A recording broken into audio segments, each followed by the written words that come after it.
A blessed day, learners. I'm Teacher Lumaban, and today we'll be reviewing 10 items from the Principal's Test Review or the National Qualifying Examination for School Heads. Set 8. Get ready, prepare yourself, and join me as we embark on this learning journey together. Let's learn and enjoy, while preparing for success. Stay safe, and God bless always. Commit your way to the Lord, trust also in him, and he shall bring it to pass. Psalm 37 verse 5.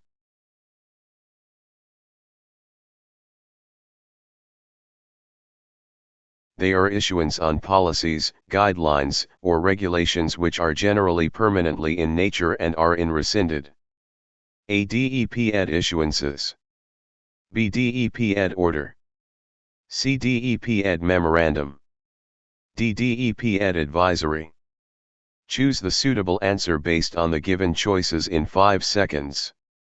5, 4, 3, 2, 1. The correct answer is B. DEP ed order. Explanation of the answer choices based on Philippine laws and DEP ed policy. B. DEP ed order. Correct answer. DEP ed orders are official documents that set forth policies, guidelines, and regulations of the Department of Education, DEP ed. They are permanent in nature unless specifically repealed, amended, or rescinded by a later order. DEP ed orders are used to implement laws, set institutional policy, and guide administrative practices across all DEP ed offices, public schools, and relevant stakeholders. Legal basis: these orders are issued pursuant to the Secretary's authority under Republic Act No. 9155, Governance of Basic Education Act of 2001. Examples: K-12 Basic Education Curriculum Implementation Guidelines, Rules on Class Suspensions, Enrollment Policies, etc. A. DEP ed issuances. Incorrect. DEP ed issuances is a generic term that refers to all types of documents issued by DEP ed, such as orders, memoranda, and advisories. It is not a specific type of issuance but a collective term. Thus, it does not match the question's need for a specific type of document with permanent policy value. See DEP ed memorandum. Incorrect. A DEP ed memorandum is issued to inform or guide the implementation of a specific program, event, or activity.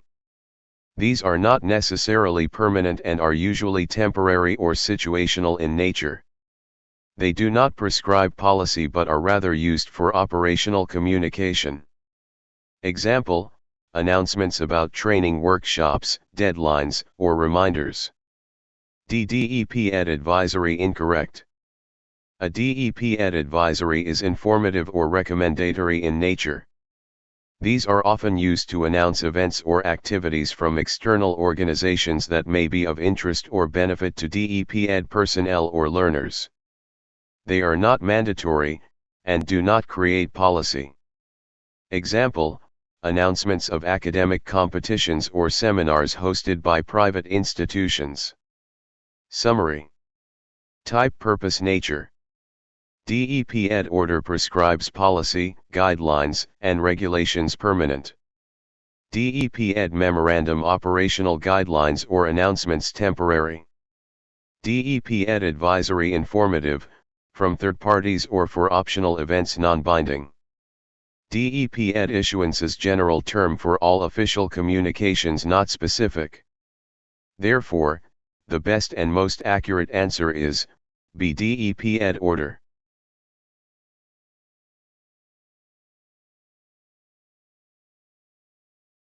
They are issuances containing instructions and information which are temporary in nature and are usually applicable only during the year of issuance. These include announcement of conferences, seminars, examinations, surveys, competitions, and celebrations. A. DEP ed issuances. B. DEP Ed Order. C. DEP Ed Memorandum. D. DEP Ed Advisory. Choose the suitable answer based on the given choices in 5 seconds. 5, 4, 3, 2, 1. The correct answer is C. DEP Ed Memorandum. Explanation. C. DEP Ed Memorandum. Correct answer. DEP Ed Memoranda are temporary issuances that contain instructions or information intended to guide or inform schools, personnel, or offices regarding specific programs or activities. They are not policy-setting documents, unlike DEP Ed orders. Their validity is usually limited to the year or period stated in the document. These memoranda cover a wide range of matters, including conferences, seminars or training workshops, competitions, examinations, surveys, celebrations and events, example National Reading Month. Example: DEP Ed Memorandum No. 072, S 2024, National Science and Technology Fair 2024 Guidelines. Other choices explained. A. DEP Ed issuances incorrect. As explained earlier, this is a general term referring to all official documents from DEP Ed, including orders, memoranda, and advisories. It is not a specific type of issuance and cannot be the correct answer for a question asking for a specific document. B. DEP Ed order incorrect. DEP Ed orders are permanent and policy-setting, used to implement long-term or standing regulations and systems. Not used for temporary events or annual activities. D. DEP Ed advisory incorrect. DEP Ed advisories are recommendatory and informative, usually about events or activities sponsored by external agencies. Participation in these is often voluntary, and advisories do not carry instructions in the same way as memoranda. Summary table. Type: description, duration, purpose. DEP Ed Memorandum instructions/info for events, seminars, exams, etc. Temporary implementation of time-bound tasks. DEP Ed order policies and guidelines. Permanent prescribes policy. DEP Ed advisory recommendations/announcements from external agencies. Informative only, optional participation. DEP Ed issuances collective term for orders, memoranda, advisories not specific. N/A. Final answer: C. DEP Ed Memorandum.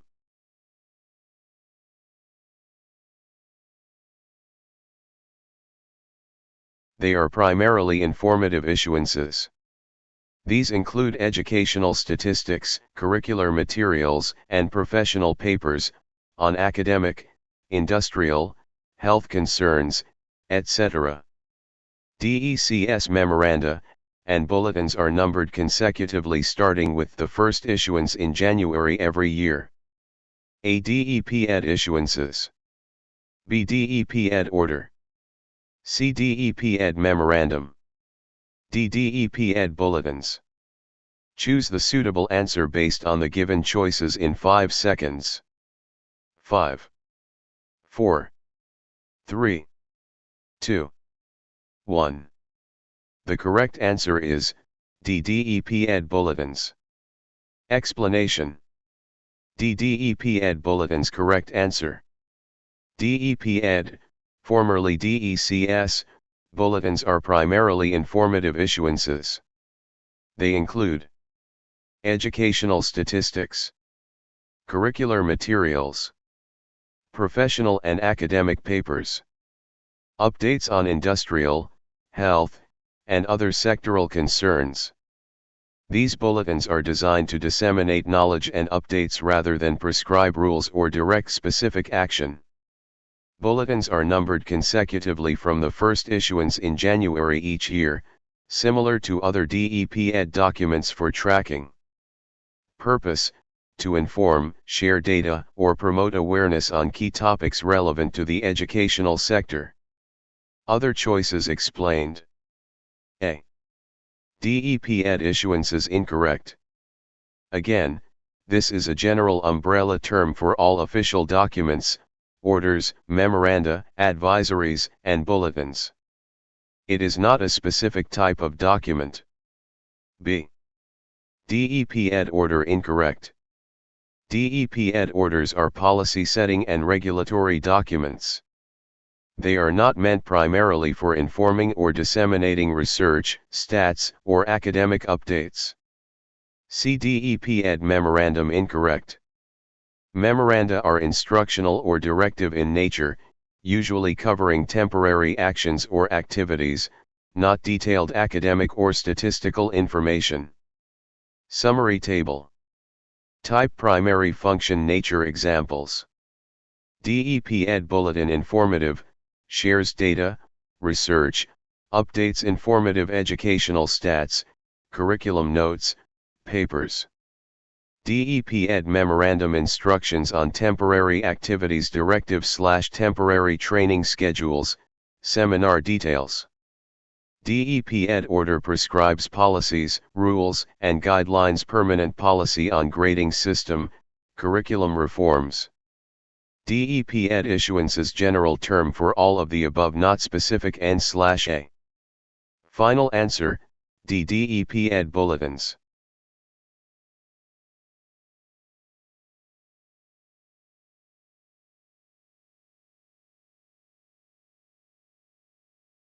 It is the principal's task to develop an understanding and support of the general public for the school's improvement.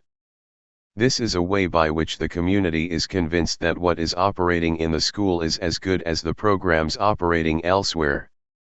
How can this be realized? A. Preparing a school improvement plan. B. Selling the school to the public. C. Identifying existing problems. D. Allowing the community to use the school's facilities. Choose the suitable answer based on the given choices in 5 seconds. 5, 4, 3, 2, 1. The correct answer is B. Selling the school to the public. Explanation. B. Selling the school to the public. Correct answer. In this context, selling the school to the public does not mean commercial selling, but rather promoting the school in a positive light to gain community trust, support, and involvement. It involves showcasing school programs and achievements, highlighting student and teacher accomplishments, being transparent with school goals and initiatives, actively engaging with stakeholders, parents, LGUs, NGOs, etc. This is a vital part of school community relations and is essential for building public confidence in the quality of education offered by the school. When the community believes in the value of the school's work, they become more willing to support its programs, participate in decision-making, and help solve problems. Other options explained. A. Preparing a school improvement plan. Incorrect. While this is a strategic planning tool, it is an internal document. It may include goals and community involvement, but it does not by itself promote or build public understanding and support unless shared and communicated properly. See identifying existing problems. Incorrect. This is an important part of school leadership and management.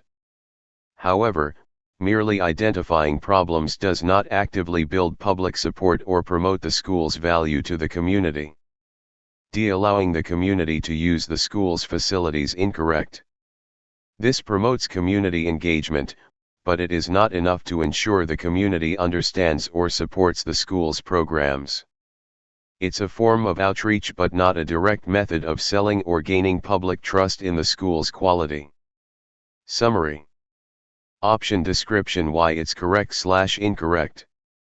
A. Internal planning tool. Important but not enough to promote the school to the public. B. Actively promoting the school's strengths. White heavy checkmark. Correct, builds public trust and support. C. Problem identification, useful for planning but doesn't engage or convince the public. D. Facility sharing encourages cooperation but doesn't build deep support for programs. Final answer, B. Selling the school to the public.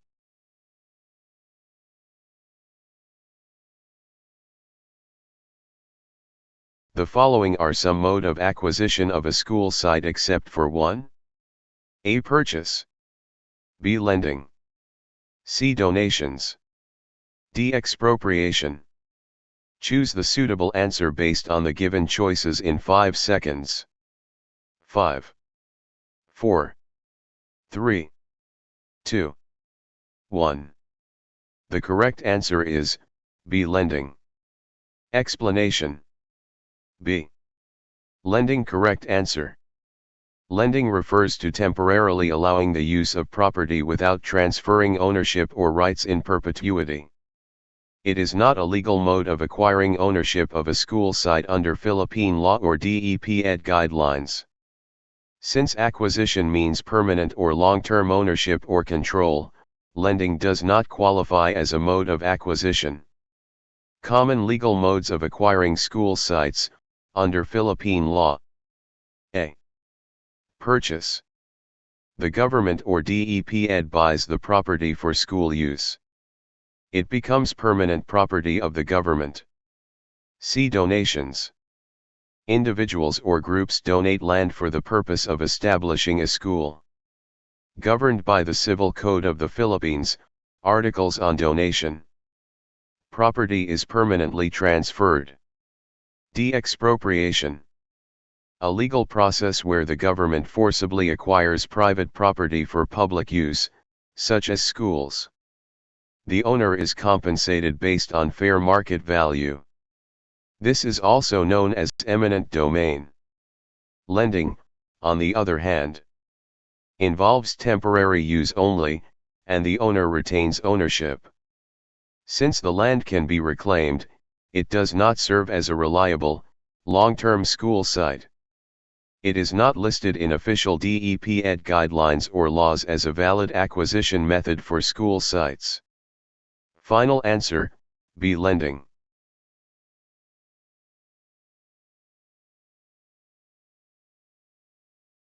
The following are the modes of disposal of school property except for 1.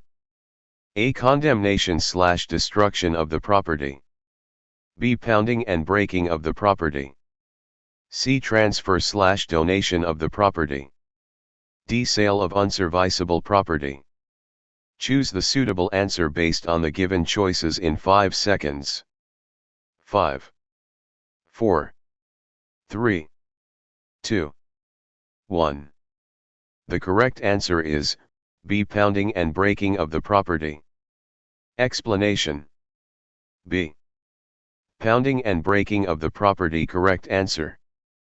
Pounding and breaking is not a recognized legal or administrative mode of disposal of school property under the rules of the Department of Education, DepEd, and Commission on Audit, COA, in the Philippines.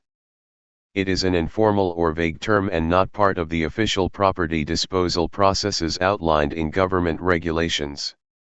Disposal of government property must follow proper procedures and documentation including inventory, inspection, and approval. Legitimate modes of disposal of school property. A. Condemnation/destruction of the property. For property that is beyond economical repair or poses health/safety hazards. Properly condemned through an inspection and appraisal committee, and destroyed under official supervision. C. Transfer/donation of the property. Property may be transferred to another government agency or donated, following proper approvals. Documented through deed of donation/transfer. D. Sale of unserviceable property. Items declared unserviceable or obsolete can be sold through public auction or negotiated sale, in accordance with COA and DepEd guidelines. Final answer, B. Pounding and breaking of the property.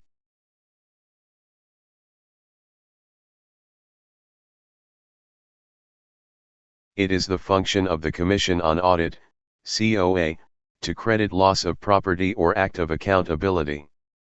Loss of property may be credited when the loss occurs while the property is in transit or is caused by fire, theft, and other casualty of force majeure.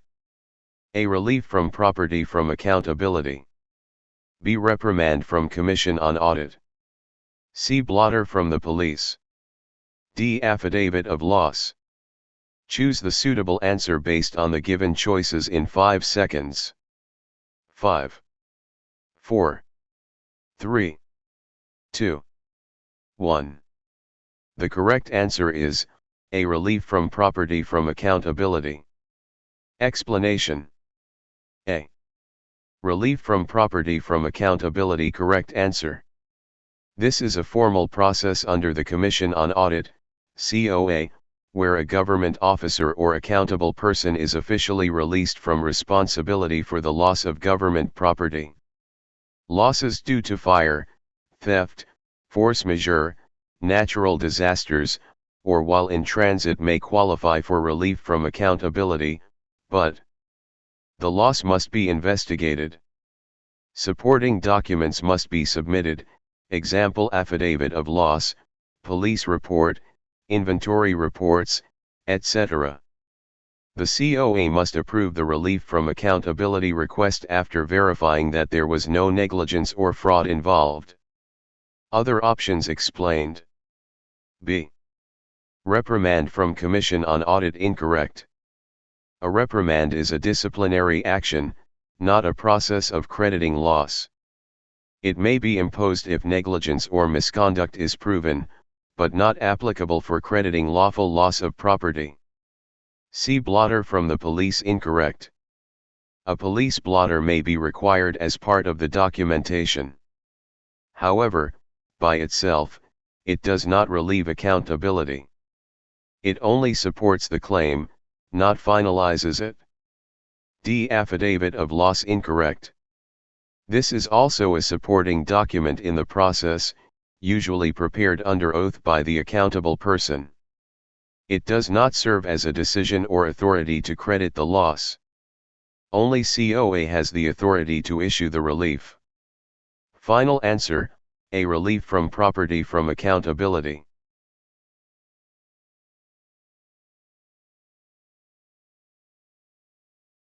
Loss of property may be credited when the loss occurs while the property is in transit or is caused by any of the following except for 1. A. Fire. B. Theft. C. Force majeure. D. Terrorism. Choose the suitable answer based on the given choices in 5 seconds. 5, 4, 3, 2, 1. The correct answer is D. Terrorism. Explanation. Under the rules of the Commission on Audit, COA, in the Philippines, an accountable officer may be granted relief from property accountability when the loss of government property occurs due to recognized uncontrollable causes, such as fire, theft, force majeure, natural disasters like typhoons, earthquakes, floods, etc. These events are considered unavoidable and beyond the control of the accountable officer, provided there is no negligence or fraud, and proper documentation and investigation are submitted, example affidavit of loss, police report, inventory records. Why D. Terrorism is incorrect. Terrorism, although it can cause loss of property, is not explicitly covered under COA's standard list of justifiable causes for relief from accountability. In practice, loss due to terrorism would require higher scrutiny, possibly involving national security agencies, and may not automatically entitle the officer to be relieved from liability without further investigation and clearance. It may even raise concerns about negligence or lack of security, depending on the circumstances. Final answer, D. Terrorism.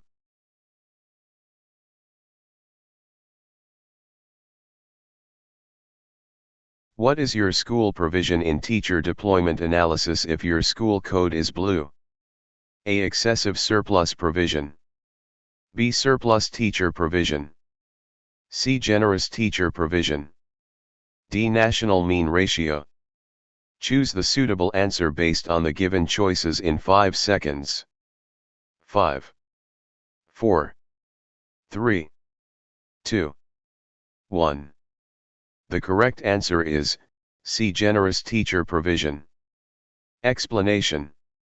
In the Department of Education, DepEd, Teacher Deployment Analysis, TDA, system in the Philippines, color codes are used to represent the level of teacher provision in a school based on the national mean ratio of teacher to student. Here's what the color code blue means. Blue: generous teacher provision. This indicates that the school has more teachers than what is required based on the national mean ratio, NMR.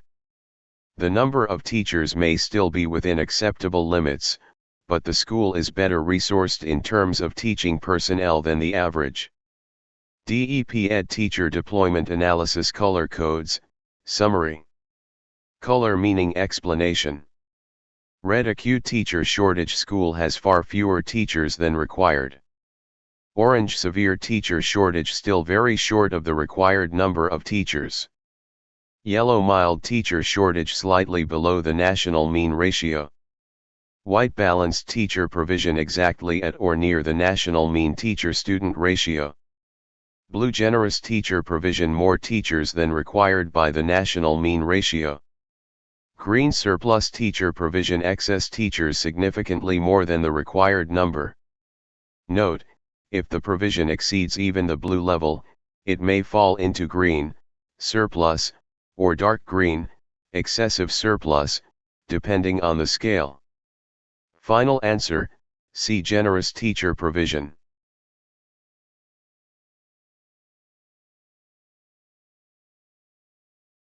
What is your school provision in instructional analysis if your school code is blue? A. Does not meet RA 7880 even with double shift. B. Fails to meet RA 7880 with one shift. C. Meet RA 7880 with one shift.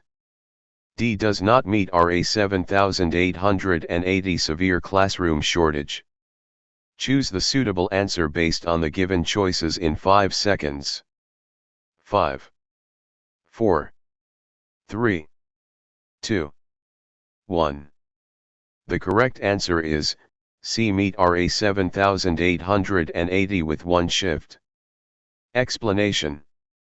In the instructional room analysis, often part of the Basic Education Information System, BICE, used by the Department of Education, DepEd, the color code system represents a school's classroom provision in relation to Republic Act, RA 7880, also known as the Fair and Equitable Allocation of Educational Facilities Act.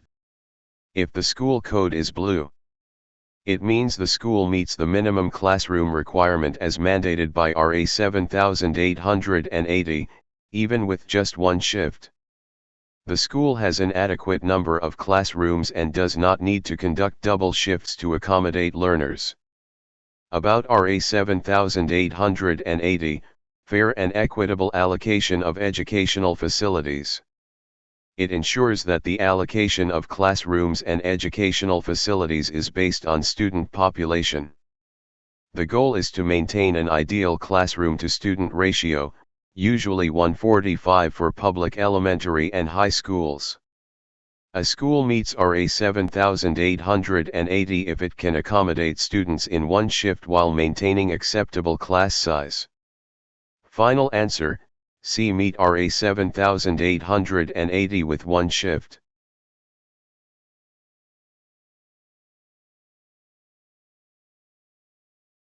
I can do all things through Christ who strengthens me. Philippians 4 verse 13.